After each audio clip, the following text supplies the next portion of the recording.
Hey everyone, Zoraz here from Not Casuals, and today I have some new information that was data mined from the test server for patch 1.2 in Genshin Impact.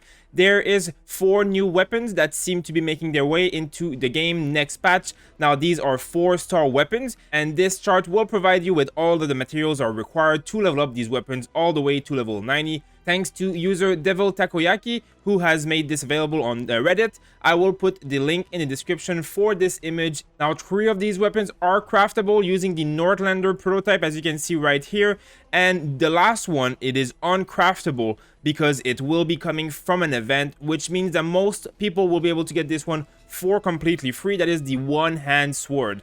Now let's go over them quickly. There is obviously a claymore, there is a catalyst, there is a spear, and as again, there is a sword. Now all of these seem pretty damn good actually. So if you are going to be crafting some stuff, maybe hold on to these prototypes even though they never drop, so you probably don't have a single one, but try and get them until 1.2 and save them. You can see that the material cost is going to be 50 crystal chunks, as well as 50 Starsilver, which will be a new resource in Dragonspine. So we will have to start farming that as it comes out, but you can save the crystal as early as you want. Now all of the other materials are stuff that we're used to, and if you don't have enough, go and start farm them right now because you will obviously need them for those.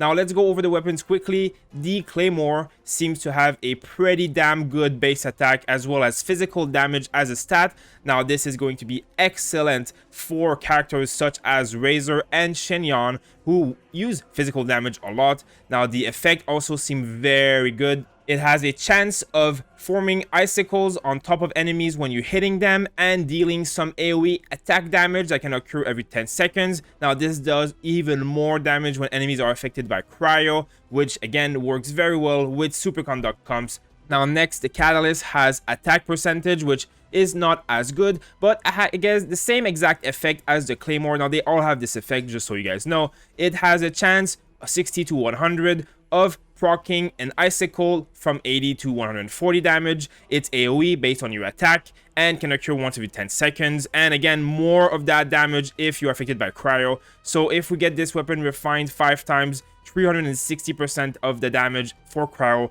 This is absolutely amazing for Cryo users. Now, of course, we do not have a Cryo Catalyst user, so this design is a bit lackluster, but eventually we might have one, and this will obviously work well with support Cryo, making Cryo with the new sets that are going to be coming, which I talked about in the previous video, absolutely amazing actually. Cryo is going to be absolutely OP coming up in the next patch. Now next, the spear, same thing as the other one, same effect. Now this one also has physical damage, so this one might be a contender for Crescent Pike, being better than Crescent Pike when you have Cryo on your team. I think it will have a lot of value and it will have to be tested further for us to really know.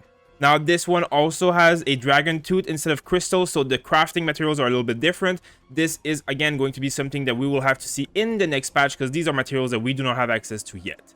Now lastly, the sword. Now we talked about this a little bit. It is going to be a sword that is coming from an event that is going to be in 1.2, and it has base attack of a pretty decent amount and energy recharge, which is actually very good. 45% energy recharge at level 90. That is absolutely amazing for characters such as Bennett, for example, and increase elemental skill damage by 16 up to 32%, and skill crit rate by 5 to 8%.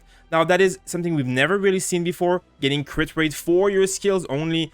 This is going to be very interesting for a lot of characters, and it's going to be something we're going to have to look further into because it might work well with the new character Albedo as well. So we're going to really be interested in these weapons and looking forward to them. Now again, as it says right here at the bottom, this info is based on data mine and may change at any time. This is speculation. This is to give you an idea. If you go and farm all these materials and on the first day it releases and it's different, you can't really be upset. This is all information that we are estimating might be accurate, but we do not guarantee. But it looks like in the past this has been right. So very exciting, very good stuff. New craftable weapon. Again, hopefully they make the prototypes drop more because right now it is one of the worst design in this game. There is absolutely no chance of getting prototypes almost every week. It is super low rate, but eventually you'll get some. I've gotten a few over the last few months and I have saved them up, so I will most likely be crafting them and testing them for you. So make sure to subscribe and check out those videos when 1.2 comes out.